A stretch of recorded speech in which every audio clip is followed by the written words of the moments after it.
دنیا اعلیٰ حضرت نے کتاب لکھی ہے الامن والاولا، اس میں آپ فرماتے ہیں جو حضور کی پناہ میں آ جاتا ہے نا وہ بچ جاتا ہے۔ اللہ کرے آپ کو سمجھ آئے میری بات کی۔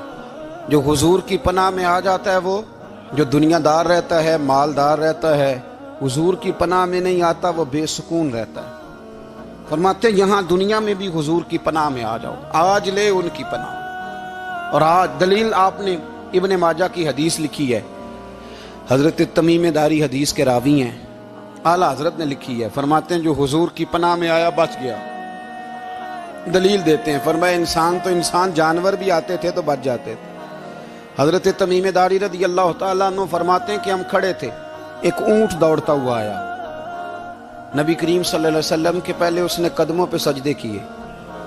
صحابہ کہنے لگے حضور ہمیں بھی اجازت دیں، فرمایا وہ تو بے زبان ہے، اسے تو پتہ کوئی نہیں، پیش نظر ہے وہ نو بہار، سجدے کو دل ہے بے قرار، روکیے سر کو روکیے یہی تو امتحان ہے۔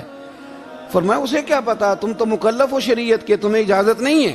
اور اعلیٰ حضرت نے 2 ٹوک لکھا ہے، فرمایا سوائے خدا کے کسی کو تعظیمی سجدہ بھی حرام ہے۔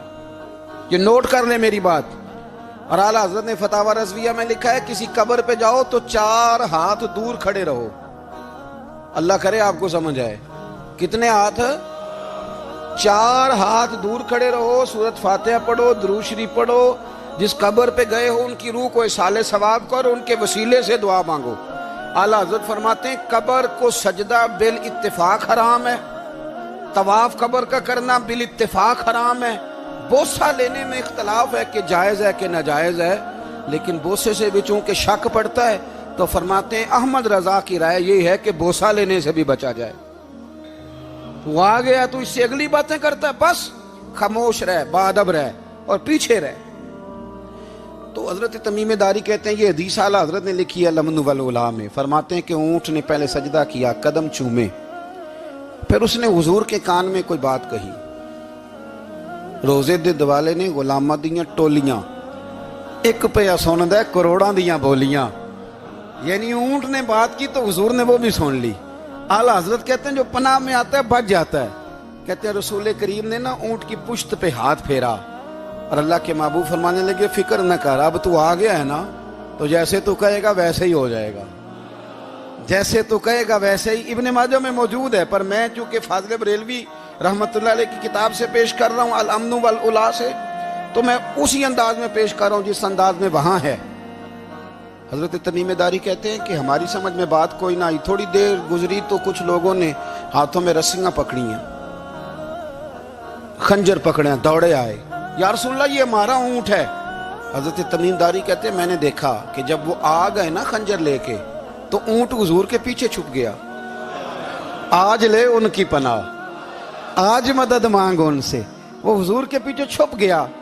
تو کہتے ہیں کہ نبی کریم صلی اللہ تعالیٰ علیہ وسلم نے فرمایا کیا مسئلہ ہے بھائی؟ یا رسول اللہ ہمارا اونٹ ہے، ذبح کرنے لگے تھے دوڑ آیا ہے۔ تو حضور فرمانے لگے وہ تو تمہاری شکایت کر رہا ہے۔ وہ کہتا ہے یا رسول اللہ میں نے برسوں ان کی نوکری کی، برسوں میں نے بڑی نوکری کی۔ صحیح کہتا ہے یا رسول اللہ؟ ٹھیک کہتا ہے حضور، اب بوڑھا ہو گیا ہوں، تھوڑا زیادہ بوجھ نہیں اٹھا سکتا، تو مجھے ذبح کر کے کھانا چاہتے ہیں، میں مرنا نہیں چاہتا۔ نبی کریم فرمانے لگے اچھے لوگ یہ صلہ دیتے ہیں؟ انہوں نے عرض کی حضور آپ حکم کر دیں، ہم اس کو چھوڑ دیتے ہیں یا رسول اللہ، نہیں ذبح کریں گے، خدمت کریں گے۔ حضور فرمانے لگے نہیں، اب میرے پاس آیا ہے نا، اب میں نے واپس نہیں کرنا، آج ہو گیا ہے، آج لے ان کی پناہ، آج مدد مانگ ان سے، آج ہو گیا یا رسول اللہ پھر رکھ لیں۔ حضور نے فرمایا نہیں بھائی پیسے بتاؤ کتنے؟ یا رسول اللہ نہیں کچھ نہیں۔ نبی کریم علیہ السلام نے فرمایا نہیں بتاؤ کتنے، بتاؤ کتنے؟ انہوں نے کہا حضور ایک دفعہ ریٹ لگایا تھا تو 100 دینار لگا تھا۔ حضور نے فرمایا بلال دے دو 100 دینار، 100 دینار دے دیا۔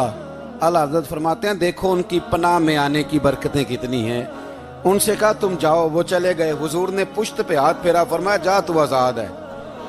حضرت تمیم داری کہتے ہیں وہ پہلے گیا پھر پلٹ کے آیا، اس نے نبی پاک کے کان میں کو بات کی، کئی باتیں کی، پر میں ایک بات کرتا ہوں، کئی باتیں کی، ایک بات کی تو حضور رو پڑے۔ اونٹ چلا گیا، ہم نے عرض کی حضور یہ کیا کہہ گیا ہے؟ تو محبوب فرمانے لگے یہ کہہ گیا یا رسول اللہ جس طرح آپ نے مجھے چھری سے بچایا ہے، میں دعا کرتا ہوں اللہ آپ کی امت کو جہنم سے محفوظ فرمائے، اللہ جہنم سے بچائے آپ کی امت کو، جس طرح مجھے چھری سے آپ نے محفوظ کیا۔ اعلیٰ حضرت فرماتے ہیں کن چکروں میں پڑے ہوئے ہو، کن چکروں میں؟ پیسوں کی پناہ لیتے ہو، عہدوں کے پیچھے چھپتے ہو، دولت کے پیچھے چھپتے ہو، تعلقات کے پیچھے چھپتے ہو۔ فرمایا مصیبت آئے گی تو یہ سارے ہٹ جائیں گے، اگر پناہ لینی ہے تو مدینے والے محبوب کی پناہ لو، دروازہ رسول پہ آؤ، نبی کریم کی بارگاہ میں جھکو، حضور سے پیار کرو۔ اعلیٰ حضرت فرماتے ہیں محبوب کا ادب کرو، رسول اللہ کی غلامی کرو۔ فرماتے ہیں پھر کہ گلی گلی تباہ، ٹھوکریں سب کی کھائیں کیوں، دل کو جو عقل دے خدا تو تیری گلی سے جائے کیوں۔ اور فرمانے لگے جان ہے عشق مصطفیٰ، روز فزوں کرے خدا، جس کو ہو درد کا مزہ وہ ناز دوا اٹھائے کیوں، جس کو ہو درد کا مزہ وہ ناز دوا اٹھائے کیوں۔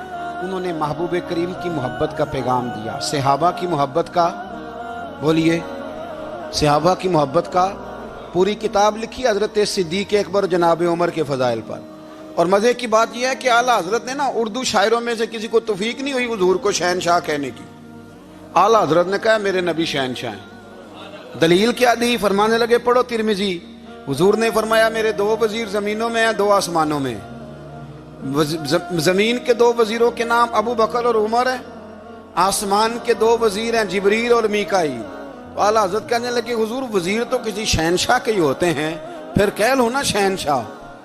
تو پھر فرمانے لگے حاجیو آؤ شہنشاہ کا روضہ دیکھو، حاجیو آؤ شہنشاہ کا روضہ دیکھو، کعبہ تو دیکھ چکے اب کعبے کا بھی کعبہ دیکھو، کعبہ تو دیکھ چکے اب کعبے کا بھی، غور سے سن تو رضا کعبے سے بھی آتی ہے صدا، میری آنکھوں سے میرے پیارے کا روضہ دیکھو۔ اعلیٰ حضرت نے ساری زندگی اور صحابہ کرام کی بات کی، اہل بیت کی بات کی، اولیاء کی بات کی، صوفیاء کی بات کی، دفاع کیا سب کا، سب کے شانوں میں لکھا، امت کو بتلایا کہ اپنے بزرگوں سے جڑے رہو گے تو بچے رہو گے۔ اعلیٰ حضرت نے طنز کرنے سے، تنقید کرنے سے، بلا وجہ غلطیاں نکالنے سے اور ایک دوسرے پر لان تان کرنے سے ہمیں بچنے کو کہا۔ اعلیٰ حضرت فرماتے ہیں کوئی علم اگر آ جائے نا تو اس کا معنی یہ نہیں کہ سب کو جاہل سمجھ لینا چاہیے۔ سمجھ آ رہی ہے میری بات کی؟ ہم جس شعبے میں بھی ہوتے ہیں نا سامنے والے کو ان پڑھ ہی سمجھتے ہیں۔ مولویوں کے بارے میں بعض لوگوں کا خیال ہے کہ یہ پتہ نہیں کون سی مخلوق ہے، ان کو کیا پتہ دنیا داری کا۔ میں صحیح کہہ رہا ہوں۔ اسی طرح جو میرے شعبے سے تعلق رکھنے والے لوگ ہیں وہ کہتے ہیں شاید سارے تاجر 2 نمبر طریقے سے ہی مال کماتے ہیں۔ یہ ہو نہیں سکتا، ایسا ہو نہیں سکتا۔ ہمیں نا دوسروں کی اہمیت کی خبر رکھنی چاہیے، ہم ایک دوسرے سے پیار، ہم طنز کرتے ہیں، تنقید کرتے ہیں۔ فاضل بریلوی منع کرتے تھے، آپ فرماتے ہیں یہ طریقہ درست، ہم جب غلطیاں نکالنے پہ جاتے ہیں تو معاذ اللہ اتنا اوپر بن جاتے ہیں کہ معاذ اللہ ثم معاذ اللہ اللہ رسول تک پہنچ جاتے ہیں۔ اعلیٰ حضرت کے زمانے میں ایک شخص نے کہہ دیا نبی پاک کا خیال آئے تو نماز ٹوٹ جاتی ہے۔ عقل ہے نا جی، جہاں مرضی لے جاؤ۔ وہ کہنے لگا جی میں نے خالص اللہ کے لیے پڑھنی ہے نا فلسفہ عجیب، نبی پاک کا خیال آئے تو نماز۔ اعلیٰ حضرت فرمانے لگے تو بڑا ہی پاگل ہے، جب تو کہے گا السلام علیکہ ایھا النبی خیال آئے گا کہ نہیں؟ فرمانے لگے تو بڑا ہی نادان ہے، جب تو کہے گا اللہم صلی علی محمد وعلی خیال آیا کہ نہیں آیا؟ فرمانے لگے تو نبی پاک کی بات کرتا ہے، نماز میں تو ابا اماں کا بھی خیال آتا ہے، ربنا اغفر لی والی والدیہ۔ فرمانے لگے ربے کے خیال سے نہیں ٹوٹتی تو مدینے والے کے خیال سے کیسے ٹوٹ گئی؟ فرمانے لگے بڑا ہی بیوقوف ہے تو۔ اعلیٰ حضرت فرمانے لگے تو کہتا ہے حضور کا خیال آئے تو ٹوٹ جاتی ہے؟ فرمانے لگے جب تک حضور کا خیال آئے نہ نماز ہوتی نہیں، جب تک حضور کا خیال نہ آئے نماز ہوتی نہیں، سوال ہی نہیں پیدا ہوتا۔ لوگوں نے کہا جناب وہ کس طرح؟ تو اعلیٰ حضرت فرمانے لگے اللہ نے کہا قرآن میں واقعی الصلاۃ نماز پڑھو، یہ نہیں بتایا کتنی پڑھنی ہے، اور یہ بھی نہیں بتایا فجر کی کتنی پڑھنی ہے، یہ بھی نہیں بتایا ظہر کی، یہ بھی نہیں بتایا قیام کیسے کرنا ہے، ہمیں یہ بھی نہیں بتایا رکوع کیسے کرنا ہے۔ ہمیں پتہ کیسے پتہ چلا؟ جب صحابہ نے کہا نا رب کہتا ہے نماز پڑھیں تو کیسے پڑھیں، تو حضور فرمانے لگے سلو کما رأیتمونی اصلی، نماز اس طرح پڑھو کرو جس طرح مجھے پڑھتے ہوئے دیکھتے ہو.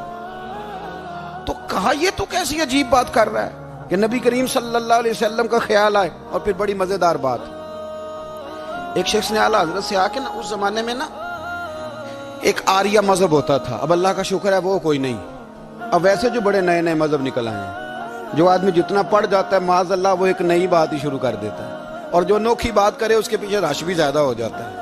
سٹائل ذرا ہٹ کے ہو نا جی تو ذرا ماحول جلدی بن جاتا ہے. تو وہ آریہ مذہب تھا, تو وہ ایک آریہ آ گیا اعلیٰ حضرت کے پاس, آ کے کہنے لگا کہ فرض کی اہمیت زیادہ ہے کہ سنت کی؟ تو اعلیٰ حضرت فرمانے لگے بھئی اہمیت تو فرض کی زیادہ ہے. تو کہنے لگے آپ کا وضو تو پھر سنت سے شروع ہوتا ہے. وضو میں پہلا فرض ہے منہ دھونا, اور آپ سب سے پہلے ہاتھ دھوتے ہیں, یہ بھی سنت. ناک میں پانی ڈالنا یہ بھی, کلی کرنا یہ بھی. میری بات کی سمجھ آ رہی ہے؟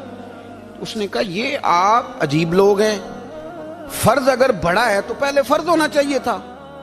سمجھ آ رہی ہے میری بات کی؟ لوگ دین پر بڑے بڑے مختلف اعتراضات کرتے ہیں نا, اس نے کہا جی پہلے ہونا چاہیے تھا فرض. تو منہ دھونا فرض ہے, آپ نے گھٹنوں تک ہاتھ دھوئے, اب یہ جو آپ نے ہاتھ دھوئے یہ بھی سنت, کلی کری تو وہ بھی سنت, ناک میں پانی ڈالا تو وہ بھی سنت, تو آپ تو چوتھے نمبر پہ فرض ادا کر رہے. تو اعلیٰ حضرت فرمانے لگے تم اصل میں محبوب کا غلام نہیں نا, ہاں تجھے کیا پتا ہو یہ بات کیا ہے, تو بیٹھ جا ہم سے سن, ہم تجھے بتاتے ہیں. اس نے کہا جی کیا مطلب؟ فرمانے لگے یہ محبوب جو ہے نا ہمارے, یہ ہمیں بڑی جگہوں سے بچاتے ہیں, یہ بچا بچا کے فرائض تک لے جاتے ہیں. کیا مطلب؟ کہنے لگے حضور نے ہمیں کہا ہے کہ پہلے نا ہاتھ دھو لو, پتہ چل جائے پانی زیادہ گرم تو نہیں, منہ جالی نہ جائے, پہلے نا دیکھ لو. فرمایا پھر ناک میں ڈال کے پتہ کرا لو کہ اس میں سے بدبو تو نہیں آتی, سنت بھی ادا ہو گئی, پتہ بھی چل گیا بو تو نہیں آ رہی. اور فرمایا پھر منہ میں ڈال کے چکھ لو کہ بد ذائقہ تو نہیں. اب یہ 3 سنتیں ادا کر کے تم فرض ادا کرو گے تو اللہ بھی راضی ہوگا, اللہ کے رسول بھی راضی ہوں. اور اگر آپ نے ابھی تک ہمارا چینل سبسکرائب نہیں کیا تو فوراً سبسکرائب کیجئے, ساتھ ہی بیل آئیکن پر کلک کریں تاکہ مزید آنے والی ویڈیو ہیں وہ آپ کو وقت پر ملتی رہیں. اللہ حافظ.